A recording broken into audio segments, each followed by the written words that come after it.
Hello and welcome back. Today I'm a bit excited. I have here on my table a huge Siglent box, and it is a spectrum analyzer. It is the SSA3021X Plus, and it is not mine. It is probably way too advanced for me, but I'm gonna play with it today. And well, as I said, it's a sleepover. It's from my favorite store, to be honest. It's from Ella Shop. They have a EU website for English and the .nl for Dutch. And it's just here for a few days, and I'm gonna play with it. It's not gonna be like a review, because there are other people that can do that a lot better. It's also not gonna be a teardown, then you need to go to the EEV blog. But I'm gonna show you some of the extra options these ones have, because this is the plus version, and I'm just gonna play with it a bit. At the first look, the box is a lot bigger than from my Siglent oscilloscope, so I wonder if the device is also a lot bigger. Well, let's carefully open it. This is their demo model, so it is not brand new, but I guess it should have the latest firmwares and everything. So let's see what we have. Yes, it does look a lot bigger. Manuals, USB cable, and the power cable. Well, let me just take it carefully out of the box.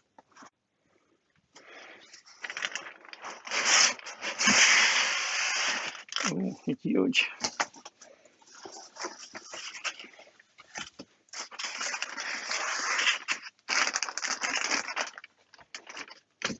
Wow, look at that.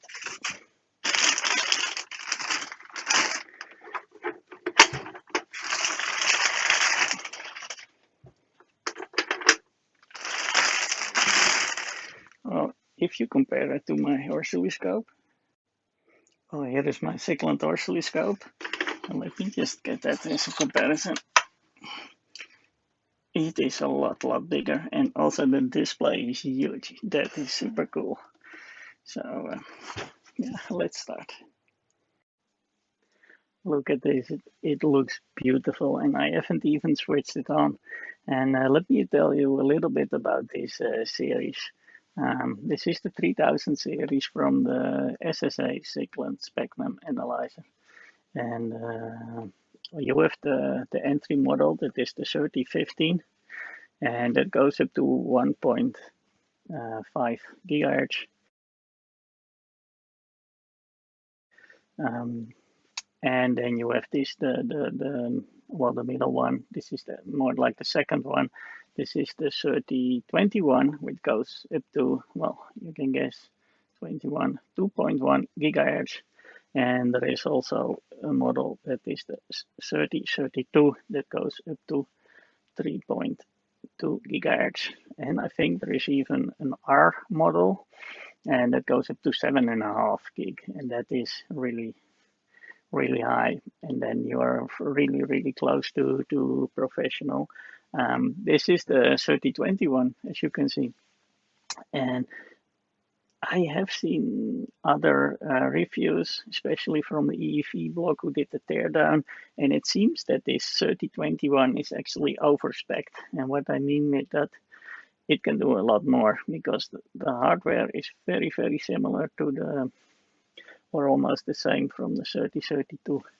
So maybe they're limited by the software, and so this thing can easily get its specs. But for me, the entry level model would probably already be good, because what I do with it, I'm using it more not as a spectrum analyzer, but as a spectrum monitor. And I was using my old RHU, and but I just wanted to play maybe one time, because it is still on my list, but it needs to wait. Something like this will come, and then I probably prefer the 3021, this one, because it is overspec. And yeah, so there are maybe great possibilities. Why you need this spectrum analyzer and not just this little tiny assay? Well, that depends on actually what you do with it.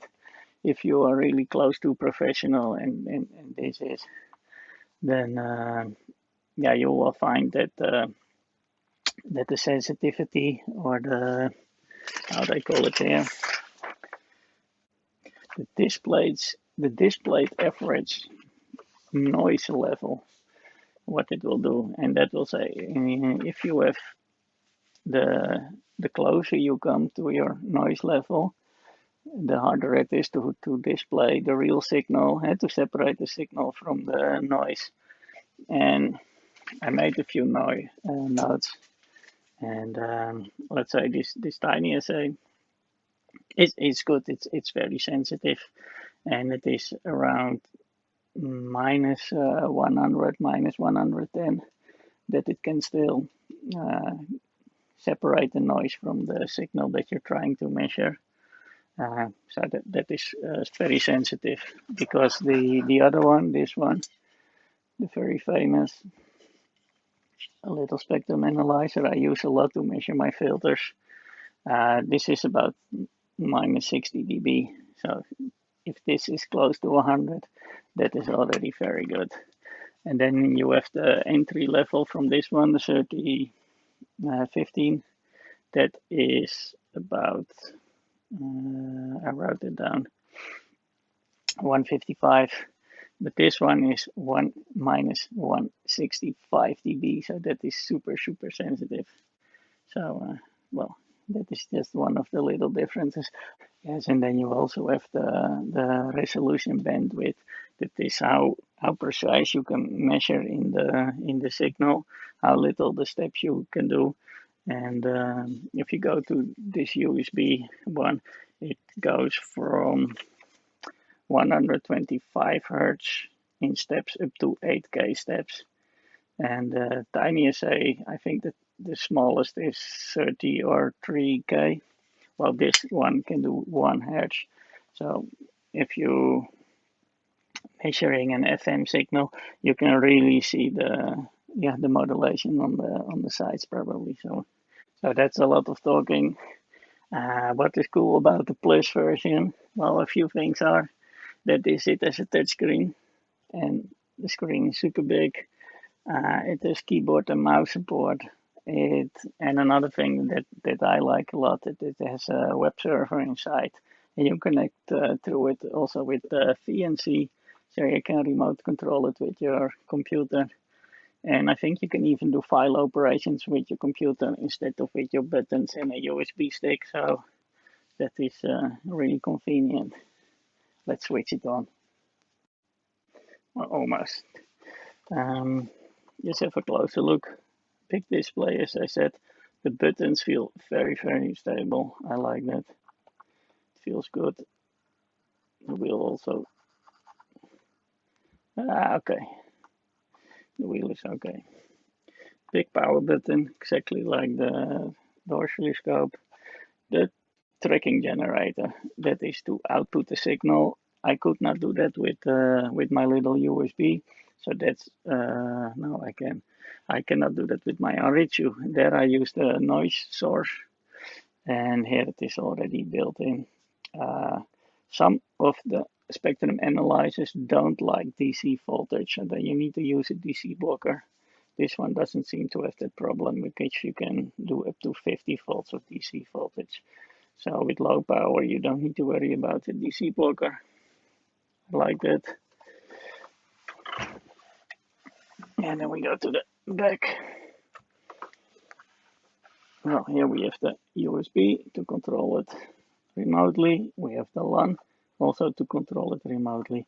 And this is what I like, the referencing, the 10 megahertz. So I can connect it to my lab reference. And you can also connect the next machine.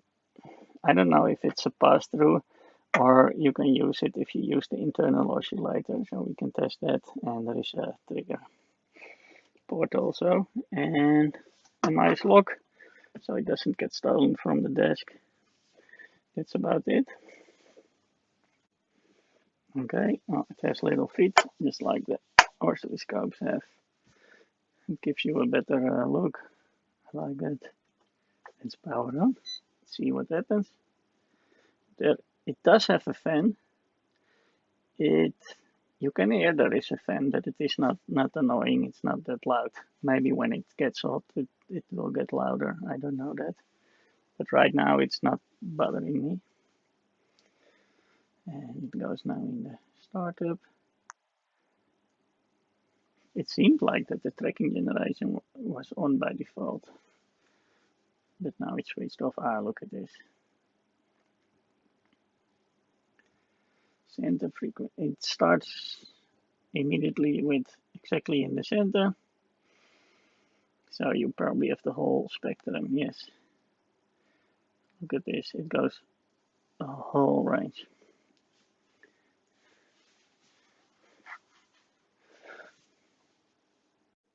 So I've put now a little antenna, and let's see if we can put some commercial radios. What looks already here is very busy, so there are signals here.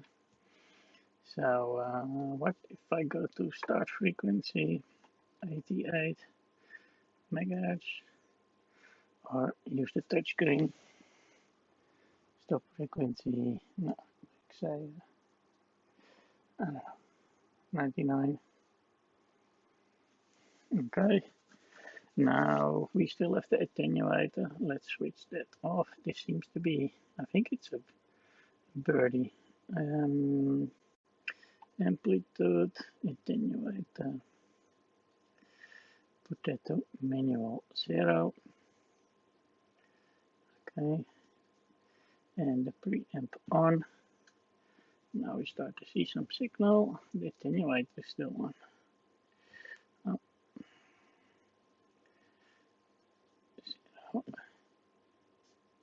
Why it does not want to switch off?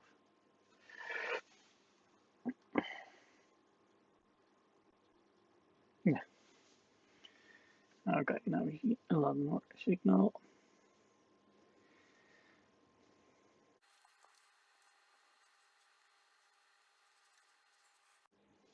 Maybe it would be cool if we can listen to it, and I think we can. There is a demodulation function. I have a little speaker here. Let's put it in the headphone connection. And demodulation, earphone on, demodulation, AM, FM.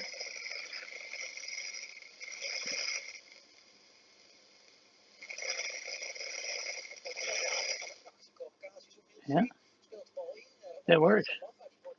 Geattackeerd door Fleuren is dat. En dan gaat de bal over de zijlijn en mag vervolgens dan een ingooi gaan nemen. De man met 31 is overigens Joshua Sanchez, geboren in Amsterdam. Stond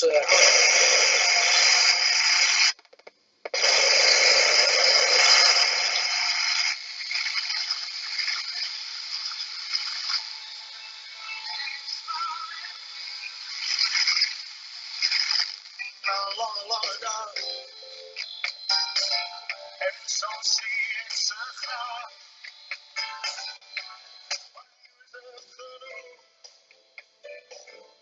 That works. Cool. Oh, that is nice if you want to have a little radio in your bench top. Yeah, that is nice to try. AM I also tried in the lower frequencies, but yeah, the signal needs to be very, very loud. So the speaker is too soft for that. So the AM in that sense I couldn't test very well. But yeah, it's just a silly thing, of course. I like to try the network connection, so I'm gonna do that. I will switch this off, demodulation off, and let's go to the, well, I just put the preset mode, and let's go to the, I have a network connection here. I have a little DHCP server in the house, so I should get assigned the IP number. I will put it in here. and you see the network icon. Okay, there is this little network icon here. So when we click that, I think you can click that. No, okay, then we go to system, interfaces, LAN. Okay, here we see the IP number, and it should be that the VNC server is running on this address. Web server, yes, 5900, password, well, let's see, it's none, read only none. So let's see on the screen. Okay, again, just pointing at the screen. Yes, I did try that before. 192.168.0 connect. And look at this. You just have the analyzer on the screen, and I think you can just click also. I forgot the frequency. You can just change the center frequency. Let's go to 100. And I did do nothing special. I just installed tight VNC or VNC viewer or which client you want to use. And yeah, you have it super, super, super large on the screen. And I think you can even zoom in a lot more. Look at this. You can put this also on your TV if you want. Okay, it also has memory stick support. Oh, and then the icon disappears or appears here. I don't think you can click it. No. But if you want to save, maybe there is a print button. There is a save button right here. What you want to call it? Well, PNG2. Yes, why not? That's it. I think it started already. By default, the file storage just saves in inverse, so it's better to print. But if you want to show it on the computer, it's maybe nicer that you have it exactly like it is here with a nice black background. I was looking in the file menu, but it is not there. In the file menu, you can only see what type of files you want to save. But if I go to the display, you can say here screenshot is inverse or normal. So let me try it now, normal. And if I need now do a save.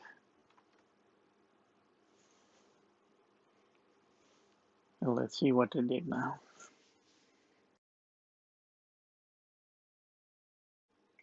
Yeah, non-inverse looks a lot cooler. Yeah, let's do another test.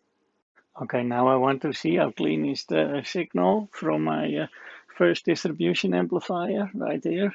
That's the FDIS5. It goes from my GPSDO to the FDIS5. I put it now on the oscilloscope. You can see it's a nice sign.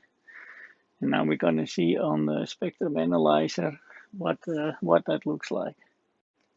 Well, I can do now the auto tune. It has nothing to do with me singing later, but it will just be scanning for the loudest signal. Here it is. Wow, look at this. It is connected to my GPSDO, and look at the frequency.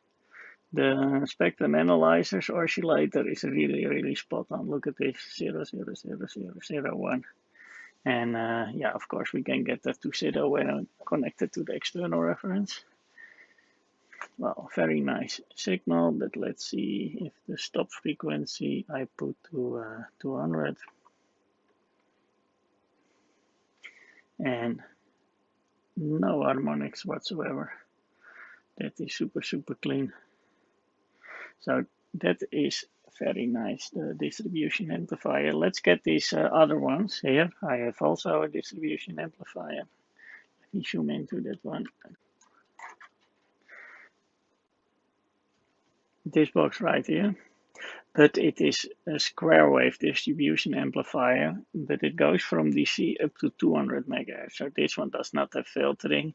And also it outputs a square wave, so it's probably not as clean as my first.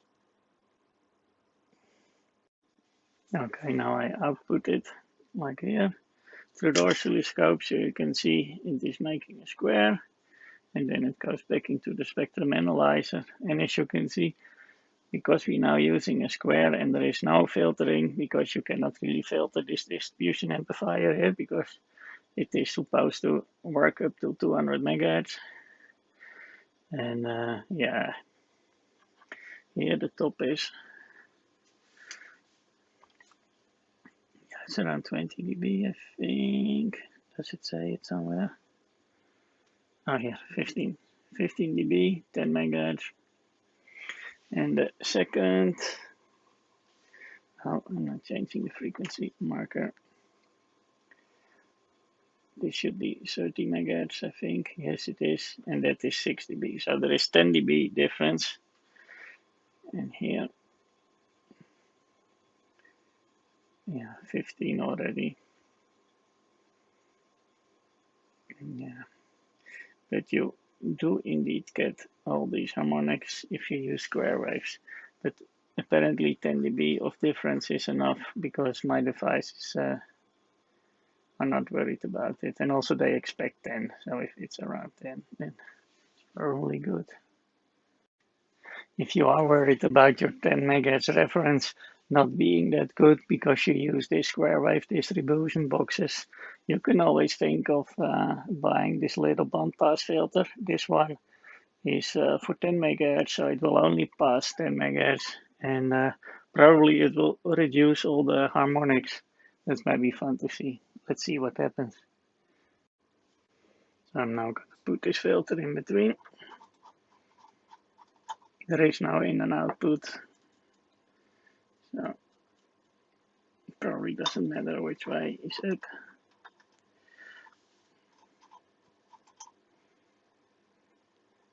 And if you see, all the harmonics have disappeared. We have again a very clean signal. Let's see if we put this in the input of the oscilloscope just to see what it will look like.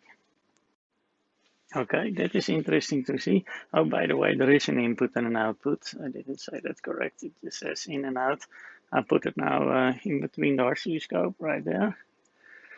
And the square becomes a nice sign. And as a result of that, also because the harmonics are filtered out, of course, but yeah, nice. Look, if I take it out.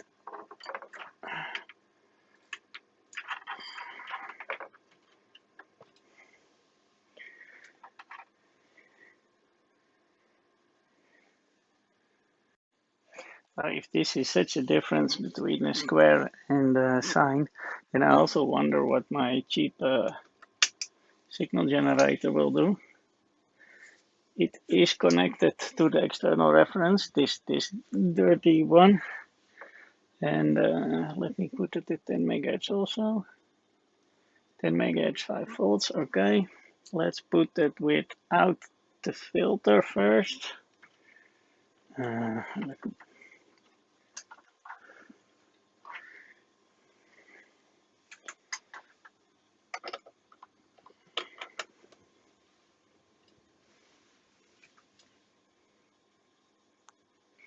That seemed quite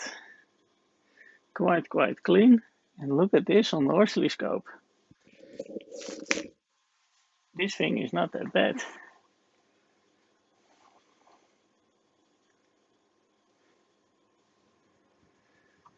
Let me change the span a bit. Let's do 20 and have a look at the first center to 10.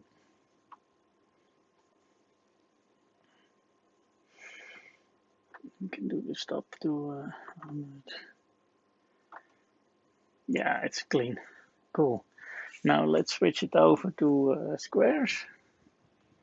Square, you give it, and immediately Now, I had people telling me I need to put a filter in my external reference. So I'm just gonna do that. I'm gonna put this bandpass 10 megahertz and see if it improves or not. So that would be nice to try, I think. I hope it is not too stuck. Now we can try that.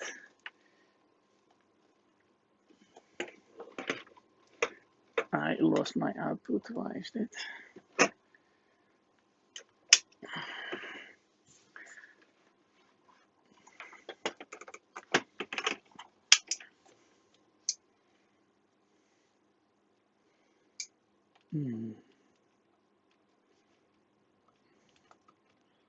And yeah, 10, 10, wave, square, square. Okay.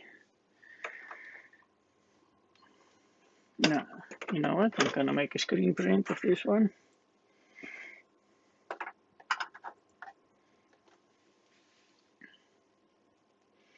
Yes, stick is there. Save. Perfect.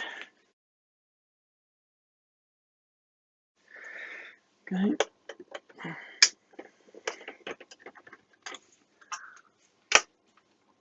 Putting the band pass in between.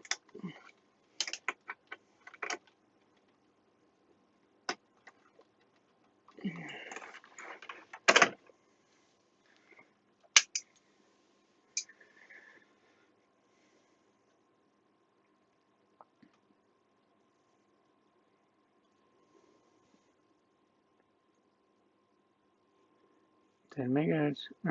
Nothing comes out.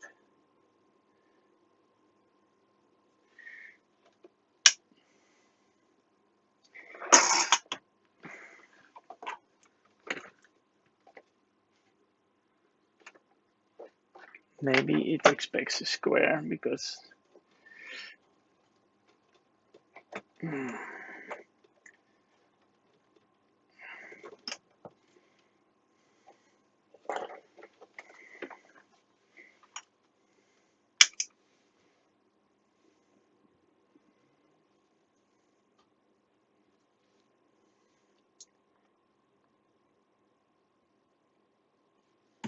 No, it's not working. It really wants a square wave. There did come a square wave out of the oscillator where I injected the external signal. So, okay, that is a pity. If I then I can do a test instead of running it on the sine. Let me just run it on the internal.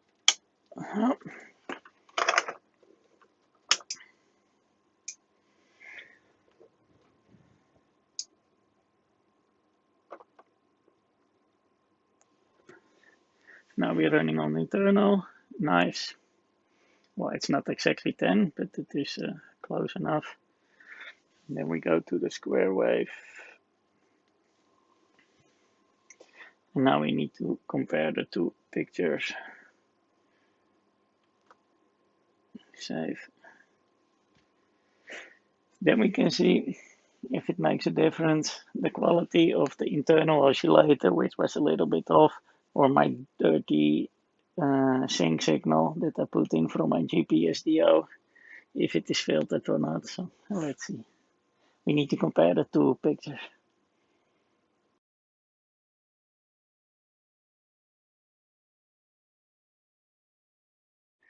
Yeah, maybe you think, yeah, of course you get all those harmonics because you use the Chinese signal generator. So I will get my HP. I have my HP here and it is huge, but here it is. I think you can see, maybe I need to, yes, it's gonna be noisy.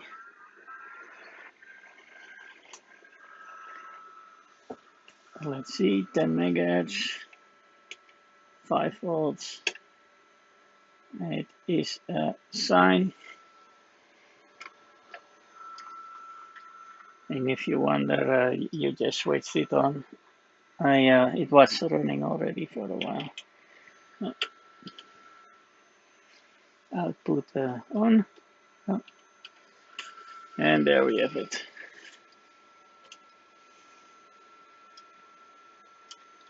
and it is a very nice sine wave. Well, it's not connected to external reference, so again, it's a little bit off. It's not exactly 10. But look at this. Look at this. This is during a sine wave. Look in the top there. So the HP, the suppression of the harmonics, are not that good as the Chinese, because the field tech did that a lot better. But we're talking about here like more than 30 dB, so it is a lot. What will it do on a square? On a square, also a lot of harmonics. Let me do screen print again, and let's compare that also.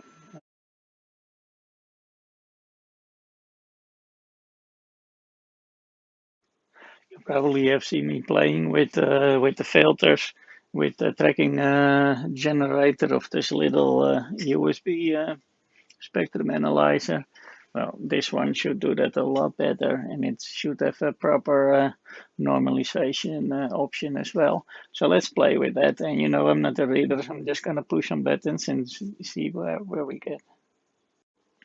Okay, have it. I put my connectors in the front because then I can just do this. First, we're gonna do a short. It says here tracking generator in the top. Let's try that.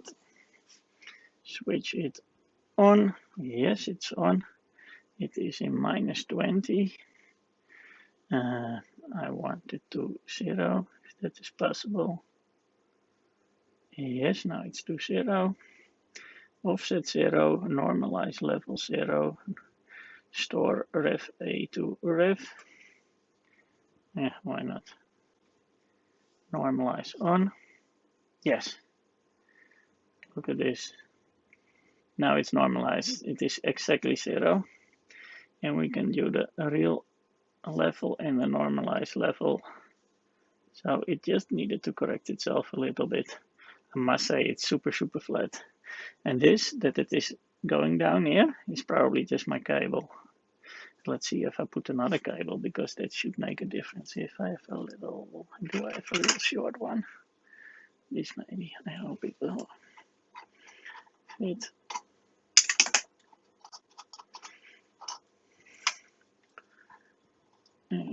Probably not. Now it will over normalize it maybe, and then it will go up. Yeah, that's exactly what happens. That was my cable. So probably when I switch it off, it's almost flat. Yeah.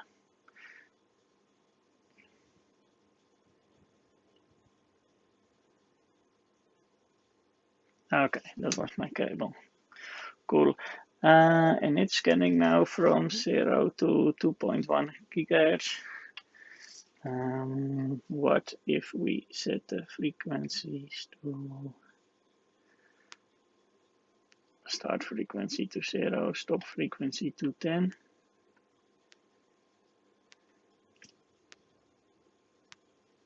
And then let's put the band pass filter.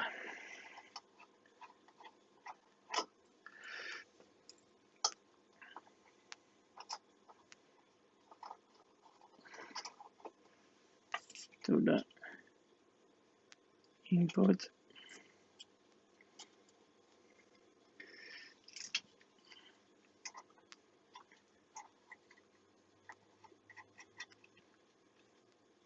Yeah, we're not going to see much because it is exactly 10, of course.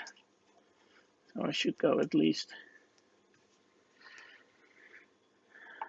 to 30.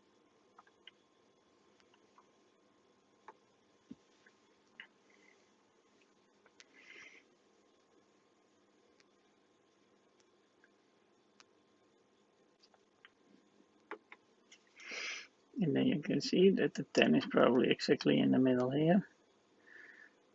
Yeah, so below 10, it doesn't pass.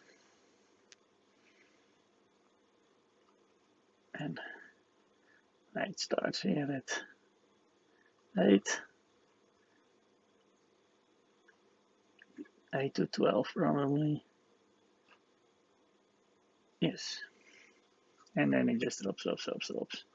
And that's why you don't see the harmonic. So if I go to frequency, stop frequency, and I put to 200, yes, you will see it's cool.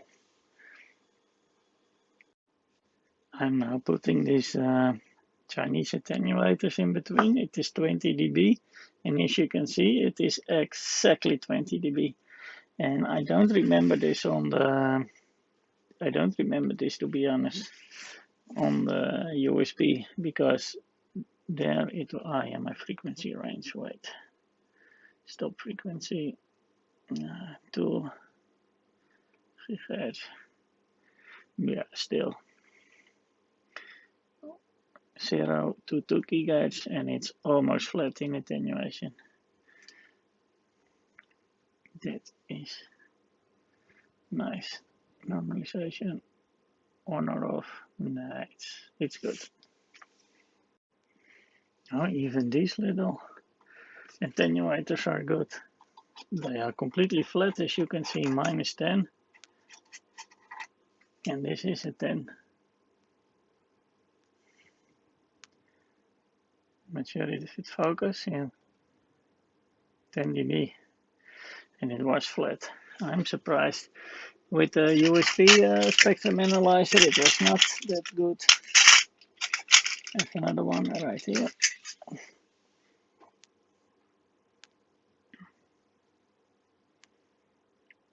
30 dB. Let's try the same.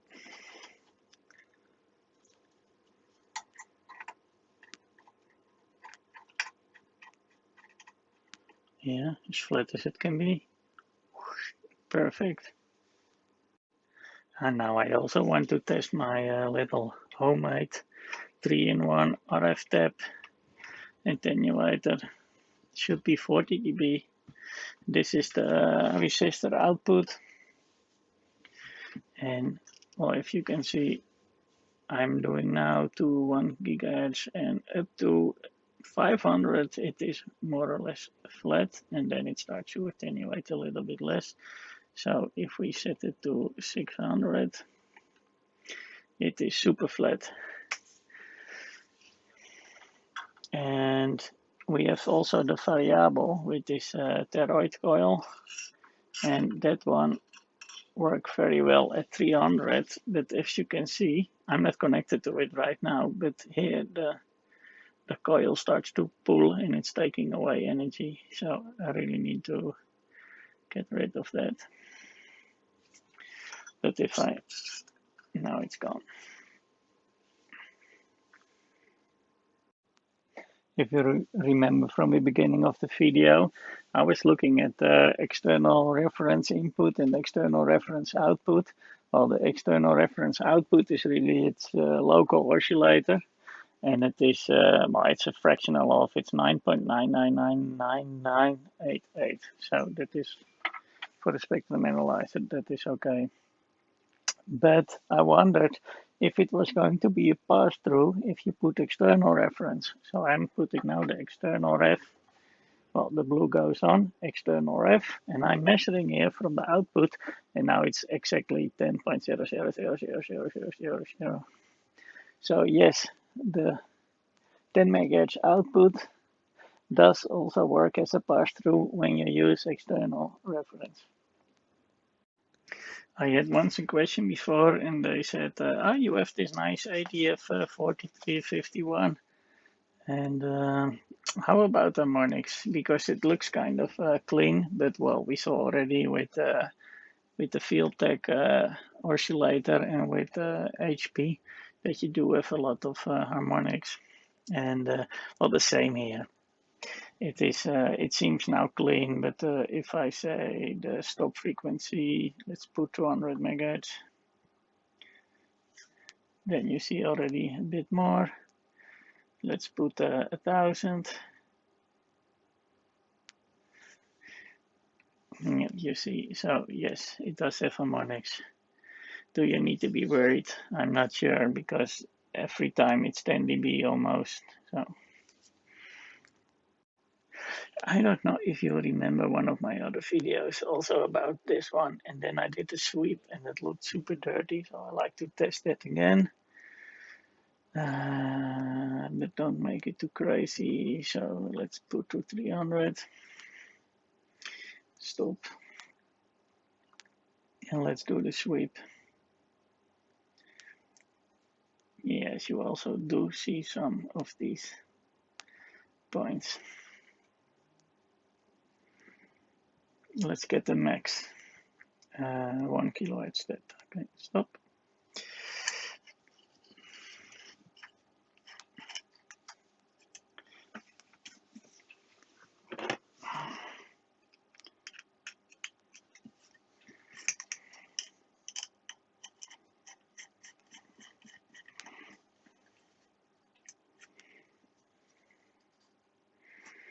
Mm, 100. Doe ik even eentje.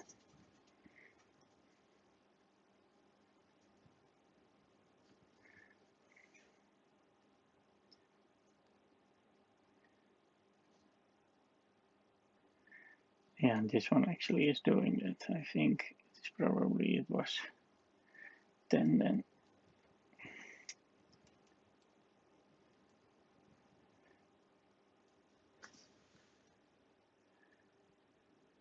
Yeah, it does seem cleaner because it moves slower.